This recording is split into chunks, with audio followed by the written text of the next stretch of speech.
Hello students, welcome to the informal teacher. Ninth class math video series की पिछली video में हमने unit number 2 chapter number 2 की exercise 2.6 का क्वेश्चन नंबर 5 के दो पार्ट देखे थे, पहला पार्ट और दूसरा पार्ट क्वेश्चन नंबर 5 का। आज की वीडियो के अंदर हम क्वेश्चन नंबर 5 के अगले पार्ट नंबर 3, 4 और 5 देखेंगे। तो बगैर टाइम वेस्ट किए वीडियो को स्टार्ट करते हैं। स्क्रीन के ऊपर आपको नजर आ रहा होगा पार्ट नंबर 3। इसका थोड़ा सा मैं रिमाइंड करता जाऊं कि इसका क्वेश्चन असल में क्या था।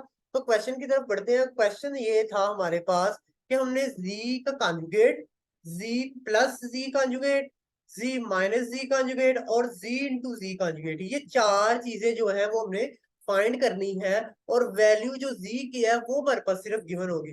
फर्स्ट पार्ट के अंदर भी वैल्यू जो z की गिवन थी और सेकंड पार्ट के अंदर। अब हम स्टार्ट करने लगे हैं पार्ट 3। और पार्ट 3 को देखते हैं कि पार्ट 3 के अंदर z की वैल्यू क्या गिवन है। पार्ट 3 के अंदर देख रहे हैं कि z इज इक्वल टू है 1 प्लस एयोटा और 1 माइनस एयोटा। ये z की वैल्यू पार्ट 3 के अंदर जो है वो गिवन है। अब इसको सॉल्व करते हैं। सॉल्व किस तरह करेंगे? सिंपली 1 माइनस एयोटा जो डिनोमिनेटर में हमें पता है कि उसका कॉन्जुगेट होता है 1 प्लस एयोटा। ये इमेजिनरी पार्ट जो है उसका वैल्यू जो है उसकी जो साइन है वो चेंज हो जाएगा। तो माइनस 1 माइनस एयोटा जब उसका कॉन्जुगेट लेंगे तो 1 प्लस एयोटा हो जाएगा। तो इसको मल्टीप्लाई करेंगे 1 प्लस एयोटा को और डिवाइड भी करेंगे। तो इस वैल्यू के साथ हमने 1 प्लस एयोटा को मल्टीप्लाई भी किया और डिवाइड भी कर दिया ये इस स्टेप में। अब इन इसको सिंप्लीफाई करेंगे, इन दोनों को मल्टीप्लाई करके लिख देंगे 1 plus aorta into 1 plus aorta. अब इनको जो नीचे है 1 माइनस एयोटा है, 1 minus aorta into 1 plus aorta. तो ये होगा 1 minus aorta into 1 plus aorta. अब मजीद इनको सिंप्लीफाई करेंगे थर्ड स्टेप के अंदर। किस तरह करेंगे? मल्टीप्लाई कर देंगे फर्स्ट वैल्यू को जो 1 है इसको सारी से पहले मल्टीप्लाई करेंगे, उसके बाद एयोटा को सारी से मल्टीप्लाई करेंगे। तो करके देखते हैं। 1 इंटू 1 ये 1 हो जाएगा और 1 इंटू अयोटा अयोटा हो जाएगा। उसके बाद अयोटा इंटू 1 अयोटा हो जाएगा और iota into iota iota square हो जाएगा। डिनोमिनेटर में देखते हैं तो इसी तरह 1 इंटू 1 1 हो जाएगा, 1 इंटू अयोटा प्लस अयोटा हो जाएगा, minus iota into 1 minus iota हो जाएगा और माइनस इंटू प्लस अयोटा हो जाएगा माइनस अयोटा स्क्वेयर। ये हमने यहाँ तक जो है वो सॉल्व कर लिया है। अब हम अगले स्टेप के अंदर क्या करेंगे? 1 आ गया, ठीक है, अयोटा प्लस अयोटा होगा तो 2 अयोटा, अयोटा स्क्वायर है तो उसकी वैल्यू है -1। ये हो जाएगा 1 प्लस 2 अयोटा और प्लस अयोटा स्क्वायर है तो उसकी वैल्यू थी -1, ठीक है। तो ये हमने इस तरह पुट कर दिया। डिवाइड के अंदर क्या होगा? ये plus iota minus iota cancel हो जाएगा और 1 माइनस अयोटा स्क्वायर हो जाएगा। तो 1 माइनस अयोटा स्क्वायर की वैल्यू क्या होती है? -1। तो ये इस तरह हो जाएगा, 1 माइनस माइनस मल्टीप्लाई होगा प्लस होगा और 1 और ये इक्वल टू 2 आ गया। अब यहाँ पे क्या वैल्यू आ रही है? ये आ रही है 1। यहाँ पर जो +1 है, एक मिनट ये एनोटेट बता, +1 और -1 है, ये भी कैंसिल आउट हो जाएगी और रह जाएगा सिर्फ 2 अयोटा। तो 2 अयोटा ओवर 1 + 1 2, ठीक है। और 2 यहाँ पे 2 1 2 हो गया, ये भी 2 भी खत्म हो गया, अब सिर्फ रह गया अयोटा। तो इसकी वैल्यू जो है वो अयोटा है। हमने अभी z को, इस चीज को जो फ्रैक्शंस के अंदर थी इसको सिंप्लीफाई किया है। अब z की वैल्यू क्या है? अयोटा। अब हम क्या करेंगे? z का कंजुगेट फाइंड करेंगे और z plus z conjugate find करेंगे और z minus z conjugate find करेंगे और z into z conjugate find करेंगे। सबसे पहला जो काम है वो है z कंजुगेट फाइंड करना। तो z था हमारे पास अयोटा, अयोटा का कंजुगेट लिया तो माइनस अयोटा आ गया। अब z प्लस z कंजुगेट है तो अयोटा प्लस माइनस अयोटा, यहाँ पे आ गया अयोटा माइनस अयोटा और ये इक्वल टू 0 आ गया। उसके बाद z minus z conjugate, iota minus minus iota, minus minus plus हो जाएगा, iota plus iota equal to 2 iota. डी जो पार्ट है उसके अंदर क्या होगा? z इंटू जी कॉन्जुगेट है तो z की जो वैल्यू है वो अयोटा थी और z कॉन्जुगेट जो है वो माइनस अयोटा है। इन दोनों को मल्टीप्लाई कर देंगे तो ये जो माइनस अयोटा स्क्वायर, माइनस बाहर आ गया, अयोटा स्क्वायर की वैल्यू है -1 और -1 जो है उसको हमने जब माइनस के साथ मल्टीप्लाई होगा तो वो +1 के अंदर कन्वर्ट हो जाएगा। सिंपली बहुत इजी है ये क्वेश्चन। अब अगला पार्ट देखते हैं, पार्ट नंबर 4। पार्ट नंबर 4 के अंदर z की वैल्यू है 4 minus 3 iota over 2 plus 4 iota. बहुत इजी है।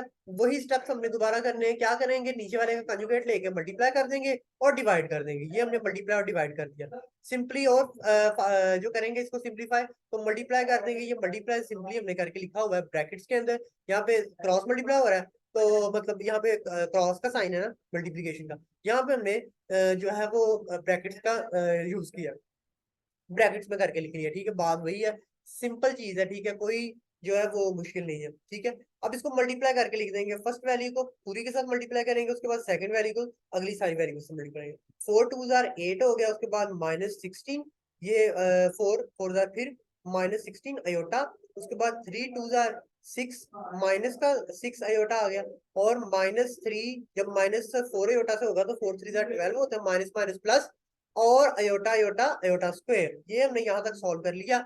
उसके बाद नीचे भी इसी तरह इसको मल्टीप्लाई कर रहे हैं दोनों वैल्यूज को, और ये जो हमारा फॉर्मूला बन रहा है ये है a plus B into A minus B. तो ये हो जाएगा किसके इक्वल, हमने बहुत दफा क्वेश्चन में देखा है। तो आप अभी फौरन से कमेंट सेक्शन के अंदर बताएं कि किसके इक्वल है। 1 2 3 4 5 6 7 8 9 10। तो मेरे ख्याल से आपने लिख लिया होगा इसका formula, a plus B into A minus B क्या होता है, is equal to A square minus B square. तो यहाँ पे लिख लेना है आपने A square minus B square. A square क्या होता है, जो हमारे पास 2 है, तो 2 का स्क्वायर होगा 4, और 4 अयोटा जो है उसका स्क्वायर होगा 16 अयोटा स्क्वायर। अब हमने सिर्फ अयोटा जो स्क्वायर है उसकी वैल्यू लिखनी है। अयोटा स्क्वायर की वैल्यू हमने पढ़ा था -1 होती है, अयोटा स्क्वायर की वैल्यू जो -1 है वो हमने पुट कर दी है ना, तो ये हो जाएगा 8 -22 अयोटा प्लस 12 इंटू -1 ओवर, नीचे भी अयोटा स्क्वायर है उसकी भी वैल्यू पुट कर देंगे, तो 4 -16 अयोटा स्क्वायर हो जाएगा। इसी तरह इसको जब हम फर्दर सॉल्व करेंगे तो ये 8 -22 अयोटा -12 हो जाएगा ओवर 4 -16 अयोटा। अब इसको हमने अलहदा करके लिख लिया, 4/20 -22/20 अयोटा। अब मजीद सिंप्लीफाई करेंगे, 4 1 4 होता है और 4 5 20 होता है। उसके बाद इसको देखिए सिंप्लीफाई करेंगे, 2 1 2 2 1 2 और 2 10 20। ठीक है, तो इसको हमने सिंप्लीफाई करके ये अब जो वैल्यू है हमारे पास, ये z की वैल्यू हमने सिंप्लीफाई करके लिख ली है। अब क्या करेंगे, इसका कंजुगेट ले लेंगे। कंजुगेट क्या होगा इसका, ये वाली जो वैल्यू इसका साइन प्लस हो जाएगा। ठीक है, तो यहाँ पे नीचे हमने लिया हुआ है जी का कंजुगेट, आप देख सकते हैं इसका हमने कंजुगेट लिया, इसकी जो इमेजिनरी पार्ट था उसकी जो वैल्यू है उसका जो साइन है उस वो पॉजिटिव के अंदर हो गया, वो तब्दील हो गया, वो अगर माइनस है तो प्लस हो जाएगा, प्लस है तो माइनस हो जाएगा। ये बेसिक चीजें हैं जो मैंने बहुत दफा बताई हुई है, एक दफा फिर जो है मैं आपको ये बता रहा हूँ। ठीक है, आगे बी पार्ट है, बी पार्ट के अंदर जो है वो जी प्लस जी कंजुगेट है, तो जी की वैल्यू लिखेंगे, प्लस करेंगे और जी कंजुगेट। प्लस है उसको अंदर ये जब मल्टीप्लाई होगा तो कोई साइन चेंज नहीं होगा, साइन वही रहेंगे। सिर्फ ये याद रखना है आपने, जब माइनस होगा बाहर और अंदर मल्टीप्लाई वैल्यू से करेगा तो फिर ही साइन जो है वो चेंज कर देगा। जो अगर प्लस है तो माइनस हो जाएगा, माइनस है तो प्लस हो जाएगा, अगर बाहर माइनस है। लेकिन यहाँ पर प्लस है बाहर तो साइन में कोई हेरा फेरी, कोई तब्दीली नहीं होगी। ठीक है, तो ये आ गया, उसके बाद प्लस का साइन, और अंदर जब प्लस मल्टीप्लाई होगा तो ये -1/5 और +11/10, ये वैसे का वैसे आ गया। अब हम इसको मजीद सिंप्लीफाई करेंगे, ये हो जाएगा -1/5 -1/5। ठीक है, ये किस तरह हुआ है, यहाँ पे +11/10 ही होता है और -11/10 ही होता है, ये कट जाएंगे और ये वैल्यू रह जाएगी -1/5 और -1/5, तो ये हो जाएगा -2/5 के इक्वल। ये किस तरह किया है, अब ये बहुत सिंपली आप इसका एलसीएम लेंगे, 5 5 1 5 होता है, ऊपर वाले 1 से मल्टीप्लाई करेंगे तो ये -1 के साथ मल्टीप्लाई हो जाएगा, -5 1 5 और 1 1 1, तो ये रहेगा -2/5। ठीक है, तो यहाँ पे हो गया हमारे पास -2/5। इसको मैं क्लियर कर देता हूँ। अब क्या होगा, यहाँ पे जो सी वाला पार्ट है वो अब हमने करना है, सी के अंदर जी माइनस जी कॉन्जुगेट है। ठीक है, तो इसको जो है आपने क्या करना है, तो जी जो कॉन्जुगेट है वो उसकी वैल्यू लिखेंगे और माइनस कर देंगे। अब यहाँ पे जो माइनस है उससे अंदर वाली जो साइन है, ये जब अंदर मल्टीप्लाई होगा तो साइन चेंज हो जाएंगे। ये छोटी छोटी बातें हैं जो इंपॉर्टेंट है और आपको इजीली आपके जो है क्वेश्चन उसको सॉल्व कर सकती हैं।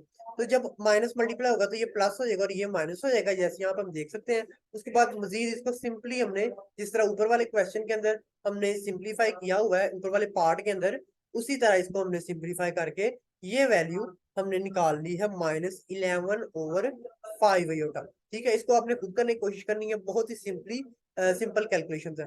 आगे है डी पार्ट। डी पार्ट के अंदर z इंटू जी कॉन्जुगेट है। अब z और इंटू जी कॉन्जुगेट यानी कि दोनों जो है z और z कॉन्जुगेट उसकी वैल्यू लिखेंगे और दोनों को मल्टीप्लाई कर देंगे। मल्टीप्लाई जब करेंगे तो आपके पास जो वैल्यू है वो आ जाएगी 1/25 minus 11/50 iota plus 11/50 iota minus 121/100 iota square. अब जब इसको सिंप्लीफाई मजीद हम करेंगे, ठीक है, तो क्या होगा, योटा स्क्वायर जो उनसे उसकी वैल्यू पुट कर देंगे और यहाँ पे जो प्लस 11/50 होता है और माइनस 11/50 होता है ये कैंसिल आउट हो जाएंगे। तो यहाँ पे वैल्यू रह जाएगी 1/25 माइनस 121/100 इंटू -1। -1 किसका है, योटा स्क्वायर की वैल्यू पुट की है। उसके बाद मजीद इसको मल्टीप्लाई करेंगे जब अंदर, तो ये भी माइनस और ये भी माइनस है, तो ये वैल्यू अंदर में आने वाली ये प्लस हो जाएगी। उसके बाद इसका एलसीएम लेंगे और हमारा फाइनल रिजल्ट जो है यहाँ पे 5/4 आ जाएगा।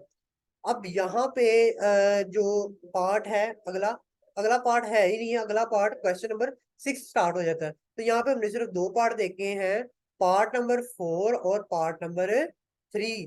ठीक है जी, 3 और 4 पार्ट। तो अगर आज की वीडियो आपको अच्छी लगी है तो वीडियो को लाइक करें, दोस्तों के साथ शेयर करें और कमेंट सेक्शन में जरूर बताएं कि आपको वीडियो कैसी लगी है। और अगर कोई भी इसके अंदर आपको समझ नहीं आई या कोई भी क्वेरी है आपकी, ठीक है, कोई भी क्वेश्चन है, तो आप हमें कमेंट सेक्शन में भी कांटेक्ट कर सकते हैं और कांटेक्ट नंबर भी मौजूद है, वहां पे भी आप कांटेक्ट कर सकते हैं। Thanks for watching my video, see you in the next video.